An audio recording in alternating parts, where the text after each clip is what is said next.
মাঠে গড়িয়েছে মেঘনা executive holdings corporate cricket লিগের দ্বিতীয় আসর।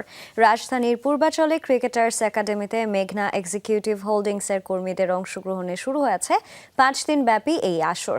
কর্মীদের মানসিকভাবে চাঙ্গা রাখতেই এই টুর্নামেন্টের আয়োজন করেছে মেঘনা এক্সিকিউটিভ হোল্ডিংস।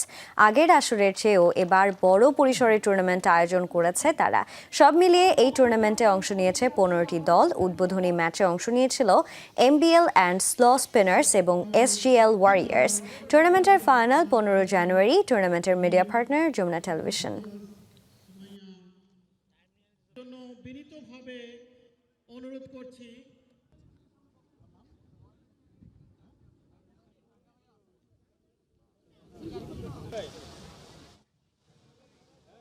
আমাদের এই কোম্পানির যে টোটাল এমপ্লয়ি তাদের মোটিভেশনের জন্য তারা সারা বছর যে কর্মব্যস্ততা থেকে মাঝে মাঝে এ ধরনের কিছু ইভেন্ট করে তাদেরকে যান্ত্রিক কর্মসূচি থেকে একটু আলাদা করে ফেলা এবং তাদেরকে একটু উদ্যমী করে তোলা এবং আমাদের কোম্পানির উন্নয়নের জন্য এ ধরনের আয়োজন প্রতি বছরই হয়ে থাকে। আমরা টোটাল গ্রুপ থেকে 15টা টিম এই ক্রিকেট লিগে অ্যারেঞ্জমেন্ট করেছি, তারা পার্টিসিপেট করতেছে। বেসিক্যালি আমরা প্রতি বছরই এই ধরনের ডিফারেন্ট কিছু প্রোগ্রাম অ্যারেঞ্জ করে থাকি, যেটার দ্বারা আমাদের কোম্পানির আমরা সবসময় চেষ্টা করি কিছু ডিফারেন্ট ভ্যালু ক্রিয়েট করার জন্য এবং আমাদের কলিগদেরকে মোটিভেটেড রাখার জন্য। এখানে যে বন্ডিংটা হয়, কাজের বাইরে আরেক ধরনের বন্ডিং যে সুযোগটা হচ্ছে, এই অপরচুনিটি আসলে সবসময় আসে না।